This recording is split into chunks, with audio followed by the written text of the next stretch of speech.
Você sabe que eu também acredito que está vindo um grande avivamento, só tem um problema. Eu sou filho de pastor, neto de pastor, eu estou escutando isso desde que eu sou criança. Então, promessa de avivamento, eu escuto, eu vou em conferência desde que eu tenho 5 aninhos de idade. E já vieram grandes avivamentos realmente sobre o Brasil. É que às vezes não alcançou a sua casa a tempo, mas muitas pessoas foram avivadas nos últimos anos no Brasil. E eu acredito realmente que está vindo algo muito grande sobre a Igreja de Cristo na Terra. Nós vamos ver sinais, prodígios, maravilhas, dons espirituais sendo distribuídos como nunca antes. Mas a minha preocupação, como um professor da palavra, é como nós vamos estar quando essa liberação divina acontecer. Porque todo dom traz exposição e toda exposição traz ataques que às vezes você não está preparado para enfrentar.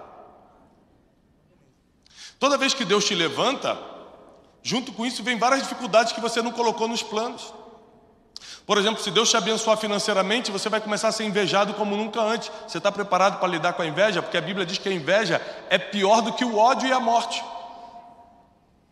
Aí você às vezes está pedindo: Deus, me enriquece, Senhor, me faz prosperar, vai ser tudo para a tua obra. Primeiro que Deus olha a tua vida e fala assim: você não é fiel no pouco, está me dizendo que quando for fiel no muito vai fazer tudo para a obra? Mentira, já não vou dar. Mas vamos supor que Ele olhasse teu coração e falasse: tá bom, vou te prosperar. Você está preparado para o que vem junto? Então quando a gente pede avivamento é a mesma coisa, a gente está pedindo algo, você está preparado para o que vem junto com o avivamento? Você está preparado para o que vem junto com qualquer coisa que você está pedindo? Um novo emprego que você está pedindo, o solteiro que está pedindo para casar. Quem aqui é solteiro? Ué, convenção de solteiros? É a convenção de solteiros da paixão? Todo mundo? Quem aqui é solteiro e acredita que vai casar? Não, peraí. Aí já são desesperados. Quando dá o gritinho, está desesperado. Aí é mais do que solteiro, é desespero. Agora, só para você entender que eu sou profeta, levanta a mão se você está solteiro e acredita que vai casar esse ano. Levanta a mão. Deixa a mão levantada. Deixa a mão, não é para aplaudir não, é para levantar a mão. Deixa a mão levantada. Você casa com ele ali, ele casa com aquela ali. Ah, quer escolher? Ah, não. Está solteiro até hoje escolhendo? Deixa Deus escolher, melhor. A verdade é que a gente não está preparado para um monte de coisa que a gente pede a Deus. Eu queria tanto ser igual o apóstolo Fábio, igual o pastor Eibe, eu queria tanto estar ali em cima igual o Tiago. Você tem ideia das guerras que a gente enfrenta? Porque talvez se você visse o outro lado da moeda, você pediria muito menos coisas a Deus. Hoje em dia, eu estou preocupado com outra coisa. Deus está na moda, né? Está todo mundo falando de Deus. Até quem não acredita em Deus está falando, porque dá like na internet, dá curtida. Está todo mundo falando de Deus, Deus está bonito, está todo mundo falando. O problema é que quando você começa a tocar no mundo espiritual, o mundo espiritual começa a se mover a favor ou contra você. Então, falar de Deus sem estar preparado para o mundo espiritual é um problema que você não sabe que vai enfrentar, mas vai. Então a maioria das pessoas estão pedindo coisas que não sabe. O solteiro está falando: Deus, por favor, eu quero casar. E tem um monte de casado falando: Jesus, por que você não leva esse homem logo, Senhor? Tu sabes que não tem outra saída bíblica? Tu que tem que fazer. Assassinato é pecado, Senhor, tu sabes. Então, ao mesmo tempo que você está pedindo coisas que você quer muito, junto com essa coisa que você quer muito, vai vir coisas que você não imagina. Dificuldades, situações, guerras, naturais, emocionais, espirituais, financeiras, que você não imaginava. Então, eu quero compartilhar o que Deus colocou no meu coração para te preparar para o dia que Deus vai te levantar. E Ele vai te levantar. Para te preparar para o que Ele está trazendo sobre a terra, sobre o Brasil, Ele vai trazer. Então você é quem tem que se preparar, porque Deus não vai impedir o que Ele está trazendo, porque você não está preparado. Quem quer estar preparado? A Bíblia diz assim, em Salmo 51, a partir do versículo 9, Davi o grande rei Davi, o salmista diz assim: Senhor, esconde a tua face dos meus pecados. Quem aqui cometeu algum pecado depois que se converteu e se batizou nas águas, ainda assim você cometeu algum pecado? Levanta a mão. Não acredito. Quem acha que a partir de hoje, depois dessa conferência, até você partir dessa terra, você ainda vai cometer mais alguma coisa? Ótimo. Davi já começa assim, olha: Senhor, vou te pedir uma coisa antes de eu pedir o que eu quero. Vira teu rosto para você não ver os meus erros. Porque eu sou ser humano, eu tenho vivido em tua presença, mas ainda assim não deixo de ser humano. Ainda assim, passam no trânsito, me xingam, eu fico com vontade de xingar também. Graças a Deus aqui não tem isso, mas dizem que Santarém está tendo muita briga no trânsito.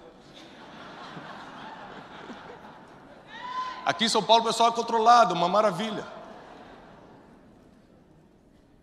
Ainda assim minha sogra me persegue, eu quero retribuir. Meu vizinho fala mal de mim, eu também quero falar mal dele. Porque a gente acha que pecado é só coisa absurda. Mas tem pensamentos, situações, coisas que nós falamos que não deixa de ser erro, não deixa de ser um pecado. Então Davi começa falando o seguinte: Senhor, vira teu rosto, porque se você for olhar para os meus erros, eu não vou nem poder orar. Se você for olhar para quem realmente eu sou, se você não me olhar com os olhos de misericórdia, com os olhos de graça, eu não consigo nem estar na tua presença. Esconde a tua face dos meus pecados e apaga todas as minhas iniquidades. Cria em mim, se você puder sublinhar na sua Bíblia, se você não se incomoda, marca isso: cria em mim, ó Deus, um coração puro, ou limpo, diz outras versões. Antes de continuar, deixa eu só te explicar o que é coração na Bíblia. A palavra coração aparece na Bíblia mais de 980 vezes como sede das emoções. Se a partir de hoje você começar a entender que quando a Bíblia fala de coração, não está falando do músculo, mas da sede das tuas emoções, você vai começar a entender um monte de versículo bíblico. Por exemplo, enganoso é o coração do... Enganosas são as emoções do homem. Às vezes você está com raiva, e emoção é passageira, vai e vem, né? Na raiva você faz ou fala alguma coisa que depois se arrepende, mas já fez, já falou. E emoções passam, mas as decisões que você tomou enquanto estava naquela emoção pode ficar para sempre. Então muita gente hoje está separado do casamento, por exemplo, porque na raivinha falou coisas que não era para ter falado, mas estava com raiva. Ou seja, enganoso é o coração do homem. Você acha que quer alguma coisa, quando conquista aquilo depois de tanto esforço, você percebe que não era aquilo que queria. Quem já comprou um carro que era o carro dos sonhos, depois falou: mas, puxa, agora tem 80 parcelas, não era nem isso tudo que eu pensava. Pior é aquele irmão que casou e depois da lua de mel falou: Jesus, agora é a vida toda. Porque tem gente que coloca a esperança nas coisas, que acha que as coisas vão trazer algo de benefício. Mas na verdade tudo que envolve as emoções, inclusive as coisas, enganam a realidade. Nossas emoções são flutuantes. Nossas emoções não são confiáveis. Você está sentado agora me olhando e falando assim: caramba, eu gosto de Tiago. Se eu falar algo que você não gosta, daqui a um minuto você está me odiando. Se eu falar algo que te agride, se eu falar uma palavra que você não concorda, daqui a um minuto você levanta e fala: nunca mais escuto, vou bloquear ele na internet, não vou mais assistir o Café com Destino. Sempre desconfiei que esse menino era ruim. As emoções flutuam muito, você está bem numa hora, no outro tempo. É assim ou não é? Aí Davi pede o seguinte para Deus: Deus, por favor, dá uma olhada para o lado, não olha para os meus erros, porque eu vou te pedir algumas coisas. Primeira coisa, cria em mim um coração puro. Cria em mim um estado emocional saudável. Cria em mim uma sede das emoções para que a palavra possa ser cumprida. Porque se eu não tiver com as emoções em ordem, a palavra não tem sentido. Porque a palavra manda amar os inimigos, a palavra manda você dar outra face, a palavra manda você perdoar quem te perseguiu, a palavra manda você falar bem de quem falou mal de você. Não tem sentido para quem está mal emocionalmente a palavra de Deus. Não tem sentido nenhum. Para quem está mal emocionalmente, amar quem ama já é difícil, imagina amar o inimigo. Então, Davi, ele começou a matar uma questão muito importante aqui, milênios atrás. Ele falou: olha, Deus, cria em mim, porque o psicólogo não vai resolver, o terapeuta não vai resolver, o psiquiatra com seus remédios não vai resolver. Não desfaço de nenhuma dessas profissões. Se precisar, procure, tá? Não estou desfazendo, estou dizendo que quem resolve é quem criou o teu coração, a sede das tuas emoções, e não quem fica só dando reparações, quem só ajuda a tentar melhorar. Ele quem criou, ele quem te dá, ele quem resolve. Então Davi vai direto para quem pode resolver. Senhor, me dá um coração puro, limpo.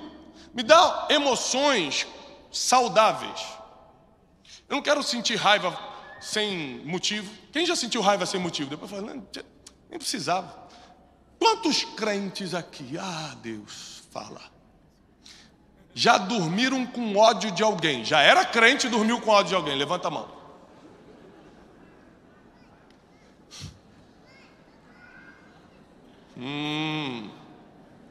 Seu coração estava puro? Ou seja, traduzindo, suas emoções estavam saudáveis? Não. Mas Davi vai continuar algo muito profundo. Ele fala o seguinte: Senhor, cria em mim um coração puro e renova um espírito inabalável. Presta atenção, o coração ele pede para criar, o espírito ele pede para porque Deus, quando fez o ser humano, já colocou o espírito dentro. Ele só está pedindo a renovação do que já tem.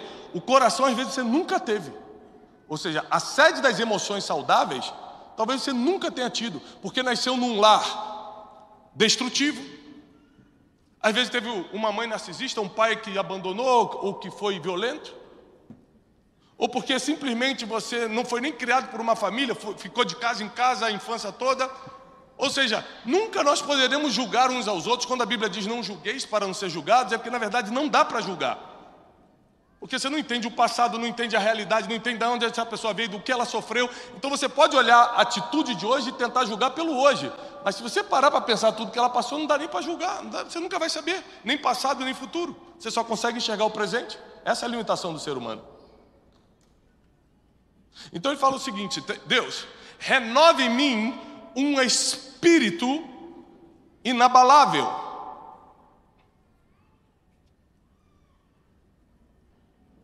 Não me expulses, não me tires da tua presença, e não tire de mim o teu Santo Espírito. Davi vai revelar aqui uma fórmula muito poderosa de você estar preparado para o que está por vir na tua vida. Coração puro e espírito inabalável. Ou seja, emoções saudáveis e o Espírito Santo se movendo através de você o tempo todo. Ou seja, ele fala: não me tira da tua presença e não tire o teu Santo Espírito de mim. Eu vou precisar disso. Eu já sou rei, eu já tenho dinheiro, eu já tenho um exército, eu já tenho vitórias, eu já sou famoso em Israel, as mulheres cantam meu nome, mas da tua presença eu não posso sair. Eu já entendi que além de emoções saudáveis, além das vitórias que o mundo pode me oferecer, o que eu preciso mesmo é do teu Santo Espírito dentro de mim. Porque sem isso, no mundo espiritual a gente já perdeu. Então não dá para você ser ético, ser moral, ser bonzinho, pagar seus impostos, não mentir, fazer tudo certinho, mas não ter envolvimento com o Espírito Santo. Nesse mundo aqui não dá. Você vai fazer tudo certinho e vai perecer espiritualmente. Você vai começar a sentir a depressão mesmo sendo certinho. Seus filhos vão começar a se perder mesmo sendo certinho. Eu crio meus filhos com toda a inteligência emocional, com tudo que eu aprendo nos livros, com tudo que eu estudei na faculdade, mas à noite é mão na cabeça profetizando sobre a vida deles, senão eles vão se perder com toda a inteligência emocional. Além de coração puro, a gente precisa de um espírito inabalável. jamais pensar em ficar fora da presença de Deus e jamais deixar que o Espírito Santo se retire de nós. E Davi faz isso implorando a Deus que criasse nele emoções saudáveis, coração puro, coração limpo, espírito inabalável, e não me tires da tua presença. O que Davi está falando? Eu não quero sair, mas eu posso ser expulso, porque eu já até te pedi para não olhar meus pecados, né? Então eu estou te pedindo, não me tires da tua presença, não retire o teu espírito de mim, porque eu não vou conseguir viver sem isso. Eu já entendi, mesmo experimentando tudo de bom que o ser humano pode experimentar na terra, que sem teu espírito não vai dar. Essa foi a grande diferença de Davi e Salomão. Se você ler o livro de Eclesiastes, você não vai ver Salomão valorizando a eternidade nenhuma vez, ele só valoriza a materialidade. Por isso que no final ele se perde. Porque quem tem tudo, mas não fica aquecido no Espírito Santo, perde tudo. Não tem jeito. E aí você pega essa base aqui, esse pedido de Davi, e começa a levar para os grandes heróis da fé. Você vai entender que homens como o apóstolo Paulo só ficaram de pé porque conseguiram guardar o seu coração puro e o espírito inabalável até o fim. Repete comigo: coração puro, espírito inabalável. Você imagina que o apóstolo Paulo, ele passou por tanta coisa. De tudo que a gente vai fazer para Deus nessa terra, dificilmente a gente vai chegar perto do que o apóstolo Paulo fez. Eu acho que na primeira pedrada que a gente tomasse na cabeça, que o apóstolo Paulo foi apedrejado várias vezes, mas na primeira que a gente tomasse, a gente ia postar no Instagram, tudo para a glória de Deus, e ia se aposentar. Estou sendo perseguido, agora chegou a hora do descanso. O apóstolo Paulo sofreu naufrágios, apedrejamentos, espancamentos, foi preso várias vezes. Uma vez, depois de um naufrágio, ele achando que estava tudo bem, foi se aquecer numa fogueira, uma víbora pegou o braço dele. O apóstolo Paulo foi injustiçado, maltratado. Mas ainda assim foi o maior plantador de igrejas, foi o doutrinador da nossa fé e o maior filósofo da cristandade. Escreveu 13 cartas dos 66 livros da Bíblia. E no final da sua vida, nos últimos dias respirando nessa terra, as suas últimas palavras foram registradas na sua segunda carta ao seu discípulo Timóteo, capítulo 4. Ele começa falando algo que vai ferir todos nós. Ele começa falando o seguinte: Timóteo, lembra de Demas? Depois vai na sua Bíblia e procura o nome Demas, você vai achá-lo 4 vezes. Todas as vezes ele está apoiando Paulo. Está nas viagens, está ajudando. Demas, um beijo, sempre presente. Mas no final da vida de Paulo, o apóstolo Paulo diz o seguinte: lembra de Demas? Tendo amado este mundo, me abandonou e se foi para Tessalônica. Então você pegar uma pessoa que sempre esteve contigo, mas quando te viu mal, foi embora. Foi o que aconteceu com Demas. É quem está te ajudando enquanto a conferência está cheia. Quando a conferência esvazia, ele finge que não te conhece. Está te ajudando enquanto você está com saúde. Quando você está fraco fisicamente, vai embora. Quando você está com dinheiro, quando está sem dinheiro, vai embora. Então pessoas que no final são ingratas. Imagina o tamanho da ferida que deixa no coração. Quem aqui já sofreu ingratidão dura na vida? Foi traído por quem você ajudou? Muita gente. Demas, tendo amado esse presente século, se foi. Clemente, outro que estava com a gente, foi embora também, foi para a Galácia. Tito foi para Dalmácia. Somente Lucas está comigo. Timóteo, vai por favor em Troade. Pega a minha capa, porque o inverno está chegando e nem como me cobrir eu tenho. Pega também os pergaminhos para eu ler alguma coisa. Ele está completamente abandonado, o grande apóstolo Paulo. Você lembra de Alexandre, o ferreiro? Lembro. Então, ele me causou muitos males. Ele se levantou fortemente contra a palavra que temos pregado. Alexandre o ferreiro Ferreiro na época era um empresário de hoje. Não era fácil encontrar ferro naquela época. Imagina quanto esse homem já patrocinou as obras do apóstolo Paulo, já ficou perto de Paulo, e do nada ele começa a se levantar. Porque geralmente quem banca acha que pode dar opinião. Só que no reino de Deus não é assim não. No reino de Deus seu dinheiro não tem importância nenhuma. Tem muita importância lá no seu aluguel, lá na sua casa, lá na prestação do seu carro, na igreja. No reino. Então Alexandre Latueiro, Ferreiro, provavelmente achou, porque já que eu dou, eu posso gritar, eu posso me levantar. Não concordo com isso. O apóstolo Paulo coloca a doutrina, a regra como tem que ser, ele começa a se levantar contra o apóstolo Paulo. E o apóstolo Paulo com o coração, imagina como devia estar o coração sangrando do apóstolo. Ele diz o seguinte: Timóteo, mas o pior não é isso não. O pior é que a minha audiência em Roma foi agora. Nenhum de vocês compareceu. Mas ainda assim, o Espírito Santo esteve ao meu lado.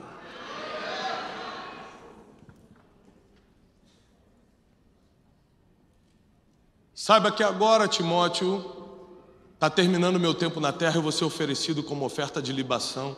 Oferta de libação é uma oferta de bebida. Na Bíblia a gente vê isso acontecer algumas vezes. Tem um fato bíblico. Davi estava numa guerra, os filisteus estavam acampados em Belém, onde Davi foi criado, e Davi suspira. Fala, quem me dera beber da água que está no poço lá em Belém. Só tem um problema: o exército filisteu, arqui-inimigo de Israel, estava acampado em Belém. 3 valentes de Davi, escutando o suspiro de Davi, invadem o exército do inimigo à noite, escondido, tiram água do poço e trazem para Davi. Tão fiéis que eles eram. Davi, quando pega aquele copo de água, derrama a água no chão.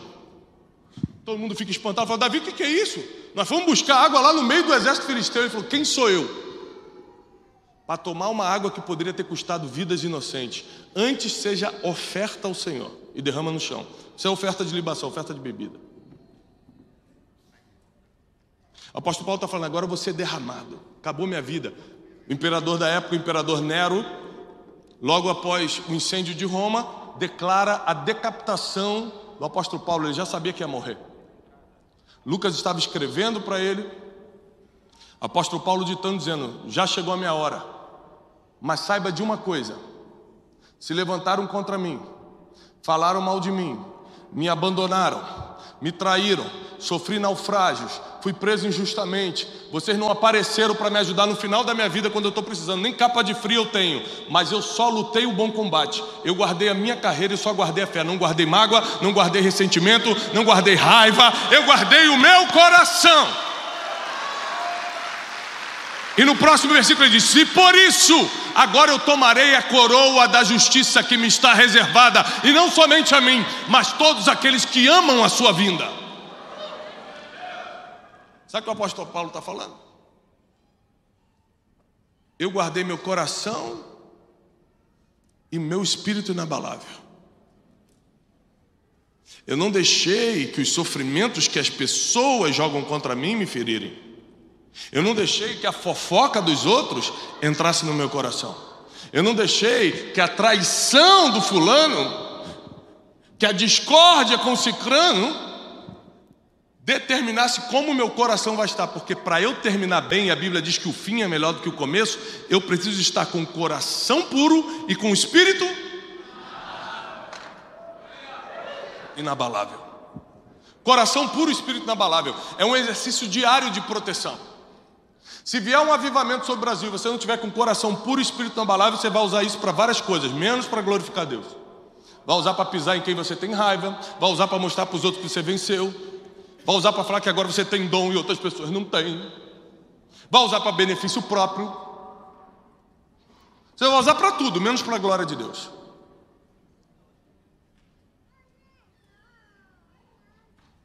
E lembre-se, a Bíblia diz: Deus não se deixa escarnecer, porque tudo que o homem plantar, certamente ele colherá.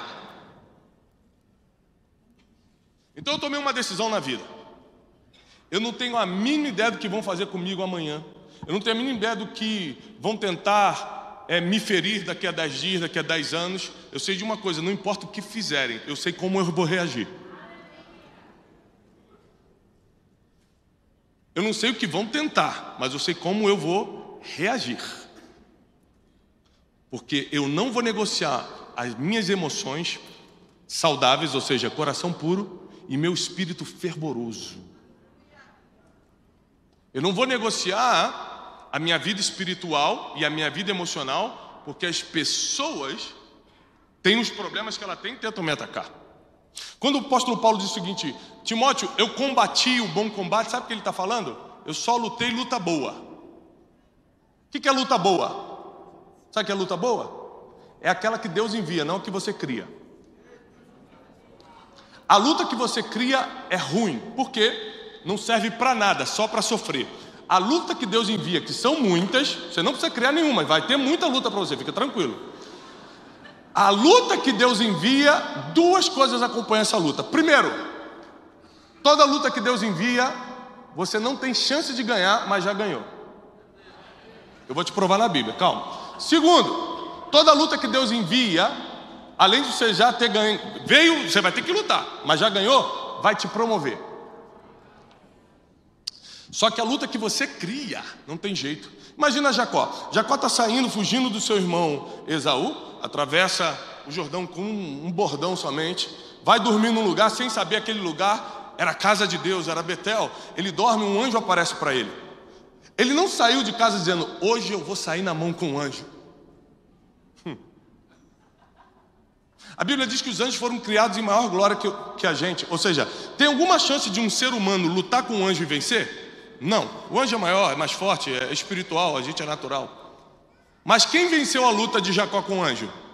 Está escrito na Bíblia: já não te chamarás Jacó, te chamarás Israel, porque lutaste com Deus e prevaleceste. Duas coisas aconteceram aqui.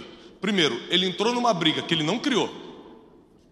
Essa luta se apresentou para ele, e mesmo sendo improvável ele venceu. E segundo, deixou de ser Jacó e se tornou Israel, o príncipe de Deus. Foi promovido. Davi sai de casa para entregar pão e queijo. Quando chega na batalha, a Bíblia diz: o gigante se apresenta. Davi não saiu de casa para lutar com o gigante. Davi não saiu de casa para arranjar confusão com ninguém. Ele saiu entregador do iFood. Ele só queria entregar ali, ó, pãozinho, queijo e ir embora. Mas o gigante se apresenta. Quem tem mais chance de ganhar? Um gigante preparado de 3 metros de altura, com armadura, com espada, com experiência, ou um menininho adolescente que cuida de ovelhas? O gigante? Quem venceu? Davi. Porque toda luta que Deus envia, você já ganhou, por mais difícil que pareça. E quando acabou aquela luta, Davi deixa de ser um pastorzinho de ovelhas e se torna líder do exército de Israel. Foi promovido. Toda luta divina, você já ganhou e vai te promover. Sabe qual é a estratégia do nosso inimigo? Ferir teu coração, para que ele deixe de ser puro, para que ele te coloque em guerras que não são suas, para quando chegar a luta divina, você está cansado, sobrecarregado e sem tempo para lutar o que Deus enviou. Porque nessa luta aqui você só se cansa e não tem recompensa, só sofrimento. Então quantas lutas, quantos combates que são péssimos você entrou na vida? Quem é que reconhece que um problema que você está vivendo hoje ou já viveu no passado foi você mesmo que criou? Quem reconhece isso? 3 pessoas. Senhor, a igreja está preparada para o arrebatamento. Essas 3, se existir purgatório, Senhor, bota esses 3, o resto leva. Escuta, a maioria de nós criamos problemas. Não é que problema vem até a gente, às vezes vem mesmo, mas a maioria de nós criamos. O apóstolo Paulo encerra a sua vida dizendo: eu só lutei bom combate. Eu naufraguei, mas não fui eu que dei mole com o navio, não. Deus é que enviou um naufrágio. Sobreviveu? Sim. Eu fui mordido pela cobra, mas eu não provoquei a cobra, eu só ia me aquecer. A cobra que me atacou, sobreviveu? Sim. Eu fui apedrejado, mas eu não fiz nada para ser apedrejado, não. É porque eu estava pregando a palavra. Sobreviveu? Sim. Ou seja, toda luta que o apóstolo Paulo sobreviveu, ele não só venceu, como foi promovido. Por isso ele termina dizendo: eu lutei um bom combate. E depois ele diz: eu corri a minha carreira. Você imagina como deve ter sido difícil para o apóstolo Paulo. Ele mesmo diz: eu trabalhei mais do que todos os outros apóstolos. Falo vários idiomas, tenho dupla cidadania, escrevi 3 cartas, esses apóstolos não sabem nem escrever direito. Pedro, a Bíblia diz que era iletrado, então tinha alguém que tinha que escrever para ele, porque ele não sabia escrever. E aí a Bíblia diz que a igreja de Jerusalém prosperava, crescia em número, e Paulo falou assim: eu estou aqui armando tenda para pregar o evangelho na cidadezinha pequena, e Pedro está lá em Jerusalém com a igreja grande, e eu sou melhor do que ele. Sabe por que isso nunca passou na cabeça do apóstolo Paulo? Ele revela em 2 Timóteo 4, porque eu vou correr a minha carreira, não a carreira dos outros. Se Pedro está com resultado diferente do meu, se ele tem mais seguidor no Instagram, se o que ele está fazendo dá mais dinheiro, não tem nada a ver comigo, porque eu vou correr a minha... Eu vou correr só a minha carreira. E sabe o que eu vou guardar? Apesar de ter sido abandonado, apesar de Demas, Alexandre, o Ferreiro, todos eles terem armado contra mim, gente estava do meu lado ter me traído, apesar de tudo que eu passei, eu vou guardar a fé. Não vou guardar nem ressentimento, nem ódio, nem raiva, nem as traições que eu sofri, porque tudo isso faz parte de uma estratégia do inimigo para deixar meu coração impuro e meu espírito abalável. Então, se você quer estar preparado para o avivamento que Deus vai trazer, eu acredito nisso, purifica teu coração e fortalece o teu espírito. Se você só purificar o teu coração, não vai ser suficiente. E se você só fortalecer o teu espírito, também não. A vida emocional e espiritual tem que andar juntos. Lembre-se que muita gente espiritual matou em nome de Deus, porque apesar de ser espiritual, estava com as emoções fora do lugar. A maioria dos genocídios que aconteceram ao longo dos anos foram em nome de Deus. Pessoas espirituais que estavam com a Bíblia na mão, só que com as emoções fora do lugar. Deus está chamando uma geração que vai ter coração puro e espírito inabalável. O Espírito Santo vai fluir com muito poder, mas o coração também está guardado emocionalmente. É um coração que perdoa, que deixa para lá. Um coração que segue em frente sem olhar para trás. É um coração que não está preso no passado. Mas aquele ali já armou contra mim, agora está vindo. Fez o que fez e agora é crente. Tem gente que está se remoendo pela vida dos outros. Tem gente que está preocupado com o que Deus está fazendo na vida dos outros. Lembre-se que a Bíblia diz que cada um dará conta de si mesmo. A vida dos outros, Deus nunca vai me cobrar. O que você está fazendo, deixando de fazer, se o pastor Eibe está sendo fiel na missão que Deus mandou, não tem nada a ver comigo, porque cada um vai dar conta de si.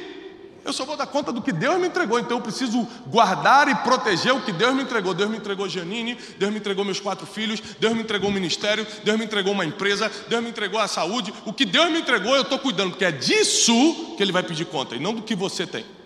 Então posso te dar uma dica para guardar teu coração? Cuida do que é teu e deixa cada um cuidar do que é deles.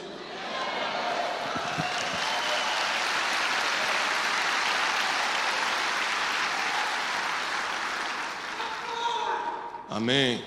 Pelo menos um da Assembleia veio, viu? Assembleia Paz Church, tá dando uma mesclada aí. Eu tô quase rodopiando aqui, o irmão grita, eu quase que fui junto. E caminhando para o fim dessa mensagem, eu quero te preparar para os próximos anos. Deus, Ele não faz acepção de pessoas, diz a palavra. O plano que Ele tem para você, nem olhos viram, nem ouvidos ouviram, nem jamais penetrou no coração do homem, que Deus tem preparado para quem o ama. Quem é que o ama? Acho que se você não amasse a Deus, você não estaria numa conferência como essa. Estaria em outro lugar, feriadão, você estaria viajando. Se você está numa conferência como essa, é porque você ama a Deus. Então, os planos que Deus tem para você é muito maior do que você está imaginando. Está na Bíblia. Não é o que eu acho. Eu deixei de dar minha opinião desde que eu resolvi virar um pregador. Quando eu virei um pregador da palavra, eu nunca mais falei o que eu acho. Eu só falo o que está escrito. Porque você evita muito problema quando só fala o que está escrito. A Bíblia, ela é suficiente, sem a tua opinião, para dar conta do recado. É só você fazer o que está escrito que você se blinda, se protege e dá tudo certo. Então, falando o que está escrito, Deus tem planos para você muito maior do que você imagina. Só que esses planos, eles só vão se estender se você estiver preparado, preparada para recebê-los. Meus filhos, eu tenho 4 filhos, meus filhos me pedem um monte de coisa. Esse dia meu filho José está vendo muito negócio de carro no YouTube, de corrida de carro no YouTube. Ele falou assim: pai, vai fazer 11 anos. Pai, o senhor me ama, né? Eu falei: eu amo, filho, claro. Me dá um carro. Eu falei: um carrinho de controle remoto? Ele: não, um carro, pai. Tipo o seu assim, para eu dirigir. Eu falei: claro que não, José. Tem 11 anos, rapaz. Ô pai, os caras do YouTube têm. Eu falei: mas ele não tem 11 anos. Não, então o senhor não deve me amar tanto, porque não é possível. Aí eu falei: filho, primeiro, é contra a lei. Segundo, você não tem altura ainda. Terceiro, se você tivesse 17 anos com altura, eu não te daria o carro. Porque é uma questão de maturidade ainda. Aí, alguns nãos que o pai dá para o filho, machuca o filho, mas isso é só para proteger. Uma vez eu estava comendo chocolate, tinha acabado de chegar de uma viagem. Não façam isso, gente. Não sigam esse exemplo. Aí abri uma barra de chocolate sozinho. Aí botei um filme e fiquei. Pá. De repente eu escutei uns passinhos vindo no corredor. Era minha filhinha pequena. Eu peguei a barra de chocolate e joguei debaixo do sofá. Aí fiquei. Mas deixa eu te explicar. Eu não fiz isso em maldade, não. É que é o seguinte, quem é pai e mãe vai entender. Era 11h30 da manhã. Meio-dia, 12h15, as crianças almoçam. Se comer chocolate, vai almoçar? Aí o que eu fiz? Eu escondi o chocolate. Porque eu sei que o pai não pode mostrar para o filho aquele que ele não tem intenção de dar ainda. Um pai seria torturador se ficasse mostrando que não pode dar. Estou comendo chocolate, mas você não pode. Não é assim, a gente só esconde e acabou. É ou não é? É muito mais sábio. Então preste atenção. Se Deus deixou você ver,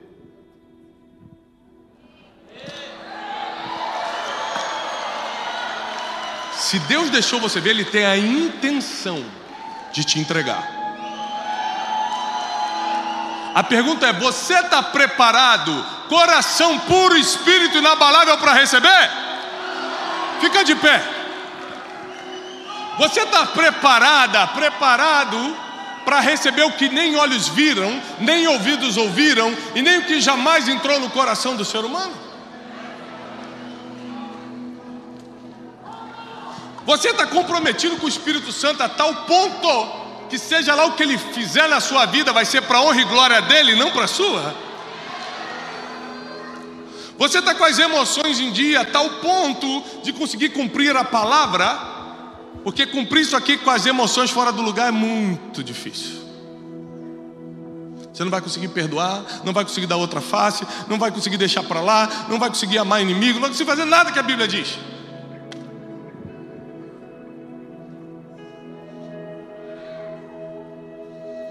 Esses dias, um enviado de Satanás, numa conferência como essa, parou do meu lado. Falou: Tiago, tudo bem? Eu falei: tudo. Ele falou: eu trabalho aqui. Aí falou: não. Eu falei: ah, que bom. Você sabia que o fulano, aí falou o nome de um pastor, falou mal de você? Eu falei: o fulano? Um homem de Deus? Se você estiver com ele, fala para ele que eu respeito muito o ministério dele. Grande homem de Deus. Duas coisas aconteceram. Primeiro, eu desarticulei o fofoqueiro, porque o fofoqueiro, ele te leva uma informação com a intenção de você responder qualquer coisa negativa para ele devolver para o outro cara 10 vezes pior. Quando você fala bem de quem falou mal, está na Bíblia, não é técnica minha não, está escrito: bendizei os que vos maldizem. Você desarticula o fofoqueiro e termina uma guerra que nem era sua. Isso é um bom combate. Não era, essa guerra não é minha. É dele, é do fofoqueiro ou de quem falou, não é minha. Eu não entro em guerra que não é minha.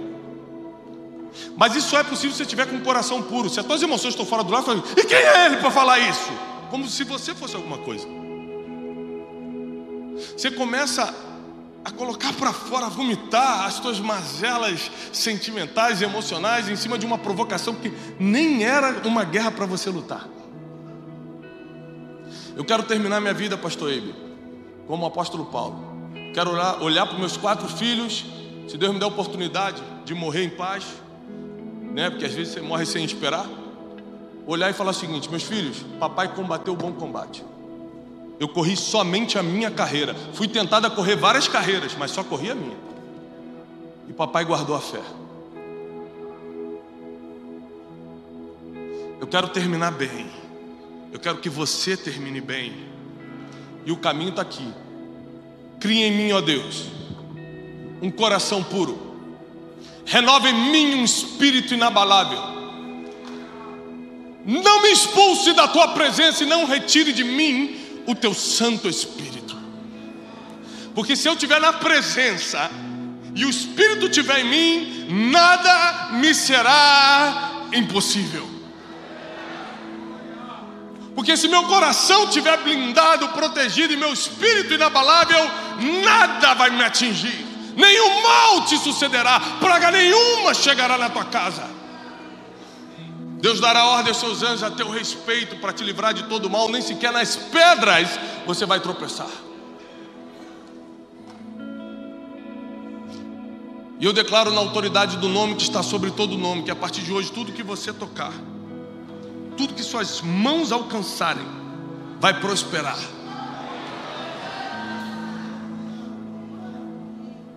E o que Deus vai trazer nesses últimos dias sobre a igreja de Cristo, o avivamento, o dom, os dons espirituais, eu declaro que dons espirituais vão começar a te alcançar, para que você comece a manifestar o ministério que está dentro de você. Querido, perca uma oportunidade de emprego, mas não perca a oportunidade de colocar para fora teu ministério. Porque os ministérios foram dados para o aperfeiçoamento da igreja. A igreja precisa do que está dentro de você. Não fica com vergonha do teu dom. Deus sabe por que colocou ele aí. Mas para colocá-lo para fora, você vai precisar de um espírito inabalável. Para administrar o que vem junto com o dom, você vai precisar de um coração puro. Não tem como fugir do que nós pregamos hoje. Nós temos que fazer um compromisso com Deus hoje à tarde. Essa tem que ser uma oração contínua. Senhor, me dá um coração puro e renova um espírito inabalável. Me dá um coração puro e renova um espírito inabalável. E aí eu terei forças para lutar qualquer luta. Aí eu terei sabedoria para tomar qualquer decisão. Aí eu terei fé para andar pelo impossível. Senhor, eu declaro em nome de Jesus a tua graça, a tua misericórdia sobre a igreja. Nós ministramos um tempo novo, abençoado, paz, sabedoria, graça, alcançando a vida de cada um. Dá-nos, Senhor, um coração puro, emoções saudáveis. Dá-nos um espírito que não se abala. Não nos expulse da tua presença, Senhor. Reconsidera nossos erros, perdoa nossos pecados e não nos tire, Senhor, o Santo Espírito. Queremos estar em tua presença todos os dias e para sempre. Queremos glorificar o teu nome através de tudo que fazemos. E nós te pedimos agora: dá força ao teu povo, dá coragem ao teu povo, dá ânimo ao teu povo, dá dons espirituais ao teu povo. Reaviva o ministério que está neles, Senhor, reaviva o dom que está neles. Declaramos em nome de Jesus um novo tempo sobre o Brasil e sobre as nações da terra. E quem recebe, aplausa o Senhor com toda a sua força. Deus abençoe, Deus te abençoe. Eu desejo paz e prosperidade sobre a tua vida, em nome de Jesus.